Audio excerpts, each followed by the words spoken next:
Hello everyone, this is Manish Sachdeva. Our today's topic of digital electronics is registers. Last time we have discussed the topics flip-flops, right? जिसमें हमने ये पढ़ा है कि ये 1 bit memory cell होता है, right? और इसमें हमने flip-flops में SR, D, JK, T, master slave JK flip flop discuss किया था और इसके अलावा हमने पढ़े थे लैचेस. ठीक है, तो ये जो हमारे टॉपिक्स थे that was one of the example of sequential circuits जिसमें हम मेमोरीज का यूज करते हैं. ठीक है, the another example of sequential circuit is application of sequential circuit is registers. अब registers होता क्या है, why we use it, how we use it, we will discuss about that in this video. ठीक है, we know that सबसे पहले definition में हम क्या लिखेंगे कि flip flops are 1 bit memory cell which can be used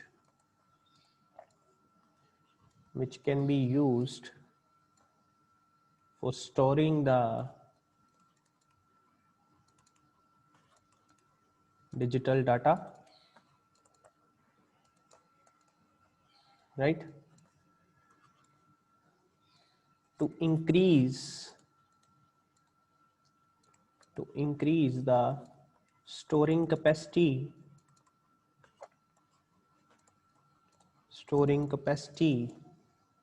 in terms of number of bits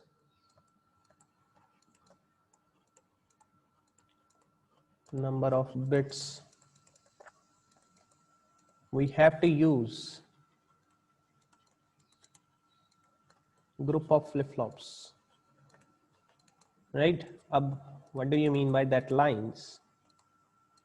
वो कहते हैं कि फ्लिप फ्लॉप्स एक बिट मेमोरी सेल होता है, वी नो दैट, जो कि स्टोर करने के लिए, डिजिटल डाटा को स्टोर करने के लिए यूज होता है. तब तक उसमें वो डाटा स्टोर रहता है जब तक हम पीछे से नई इनपुट नहीं देते हैं. ठीक है, अब वो कहते हैं फॉर एग्जांपल हमें चाहिए कि 4 बिट्स को स्टोर करना है हमने एट ए टाइम. ठीक है, 4 बिट्स को स्टोर करने के लिए हमें नंबर ऑफ फ्लिप फ्लॉप्स चाहिए जिसको हम बोलते हैं ग्रुप ऑफ फ्लिप फ्लॉप्स, क्योंकि एक फ्लिप फ्लॉप एक बिट को स्टोर करेगा एट ए टाइम और 4 बिट्स को स्टोर करने के लिए 4 फ्लिप फ्लॉप्स चाहिए.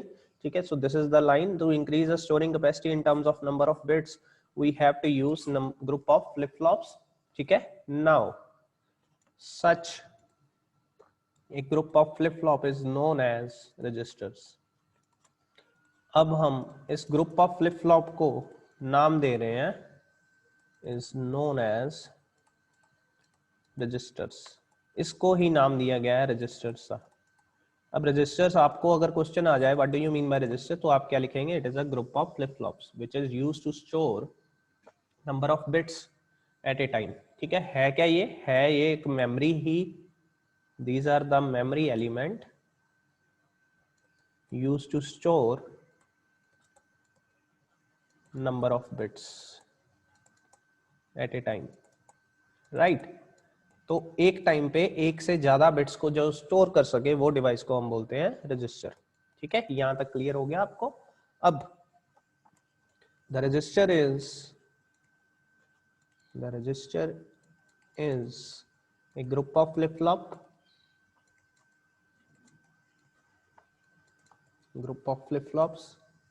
ठीक है, the n bit register. अब ये n बिट से मेजर करते हैं हम रजिस्टर्स को. अगर कोई n बिट का रजिस्टर है, how many bits it can store? The n bit register will consist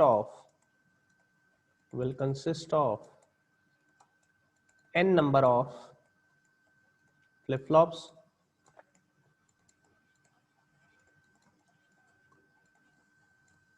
to store n number of data, n number of bits. ठीक है, मतलब अगर फॉर एग्जांपल यहाँ पे बता रहा हूं कि 4 बिट का रजिस्टर है. ठीक है, कितने फ्लिप फ्लॉप्स लगेंगे उसमें, 4 फ्लिप फ्लॉप्स यूज होंगे, n नंबर ऑफ. ठीक है, और कितने बिट स्टोर कर पाएगा वो, 4 बिट्स को स्टोर कर पाएगा, 4 बिट्स स्टोरेज, राइट? तो दिस इज द एग्जांपल कि जितने नंबर का वो रजिस्टर हम डिफाइन करेंगे उतने ही उसमें फ्लिप फ्लॉप्स लगेंगे और उतने ही बिट्स उसमें स्टोर कर सकेगा वो at a time. That is called a registers. अब आगे बात करते हैं डाटा फॉर्मेट की, कि डाटा जब हम एक जगह से दूसरी जगह भेजते हैं तो किस किस फॉर्म में भेजते हैं। यहाँ पे डाटा फॉर्मेट लिख रहा हूं। अब data format basically consist of two forms, one is serial form and the other one is parallel form, right? अब हम जब डाटा भेजते हैं एक जगह से दूसरी जगह, ठीक है, तो सीरियल फॉर्म में कैसे होगा, जैसे ये मेरा एक डाटा है, इसको मैं इस फॉर्म में भेज रहा हूं। नाउ दिस इज माय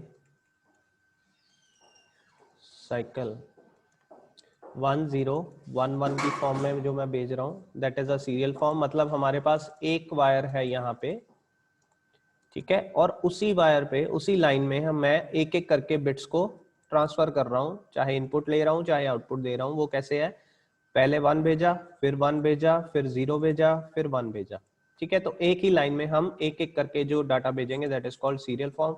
इसको हम बोलते हैं टेम्पोरल कोड,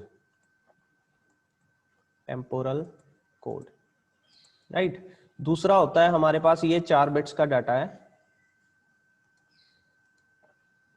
1 0 1 एंड 1, इसको भेजना है इन द पैरेलल फॉर्म। तो हम 4 लाइंस यूज करेंगे। सबसे पहले हम भेजेंगे जो MSB वाला 1, this is MSB, this is LSB, right. उसके बाद इसे हम लिख रहे हैं D0, this is LSB, sorry ये LSB है। आगे D1 D2 and D3। D1 पे हम भेजेंगे 0, D2 पे भेजेंगे हम 1, D3 पे हम भेजेंगे 1। तो ये जो हमारा इस टाइम पे हम डाटा भेज रहे हैं, देखिए यहाँ पे 1, यहाँ पे 0, यहाँ पे 1, यहाँ पे 0। बात वही है कि एट ए टाइम हम चारों बिट्स को इकट्ठा भेज रहे हैं, that is called parallel form, right. जब एक एक करके भेज रहे थे, पहले 1 भेजा, फिर 1 भेजा, फिर 0 भेजा, फिर 1 भेजा, ये था सीरियल फॉर्म। अब इकट्ठा भेज रहे हैं, ये देखिए ये 1, ये 1, ये 0, ये 1। This is called parallel form and this is also known as special code, ठीक है। In terms of digital electronics this is known as special code, और सीरियल फॉर्म को हम बोलते हैं टेम्पोरल कोड, राइट।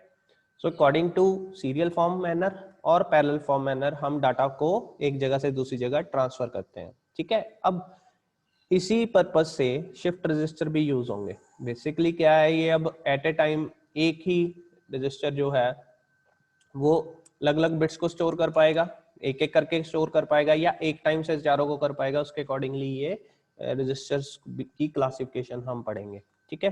तो आगे चलते हैं हम क्लासिफिकेशन ऑफ रजिस्टर्स पे। डेफिनेशन नोट करिए।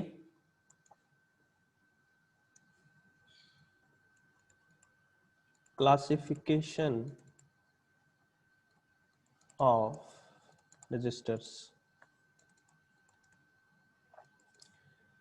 तो according to the data formats, यहाँ पे सबसे पहले इसकी डेफिनेशन नोट करिए।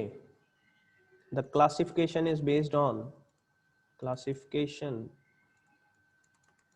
is based on the way in which data are entered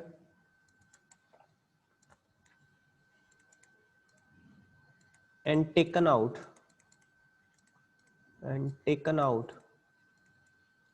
from a register,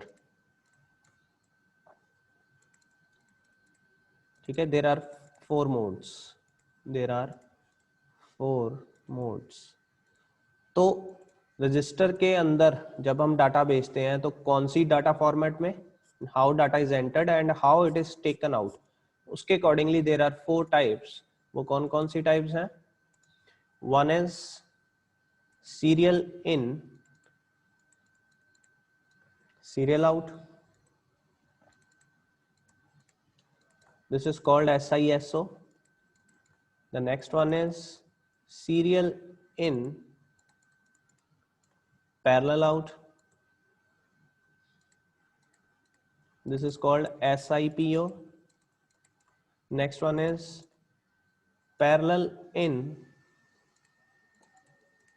serial out. This is called PISO. And the last one is parallel in, parallel out. This is called PIPO. तो ये 4 तरह के register हम पढ़ेंगे आगे आने वाले topics में, ठीक है। ये हमारे रजिस्टर्स की क्लासिफिकेशन है। 4 तरह के रजिस्टर्स होते हैं जिसमें हम कि कैसे डाटा उस रजिस्टर्स में एंटर हो रहा है और कैसे हम उसको बाहर ले रहे हैं, उसके अकॉर्डिंगली 4 टर्म्स है। सीरियल इन सीरियल आउट, जिसको SISO, serial in parallel out SIPO, parallel in serial out PISO, parallel in parallel out PIPO, ठीक है। तो इसके बारे में हम पढ़ेंगे। अब इसको डिजाइन किससे करते हैं हम? The registers are designed using, the registers are designed using flip flops. Flip flop की हेल्प से, ग्रुप ऑफ फ्लिप फ्लॉप्स होता है तो फ्लिप फ्लॉप की हेल्प से बनाएंगे। कौन से फ्लिप फ्लॉप की हेल्प से बनाएंगे? सच एज SR, JK और D फ्लिप फ्लॉप। ये वाले फ्लिप फ्लॉप हम यूज करेंगे। As per our application change होंगे ये, ठीक है। अब these are available in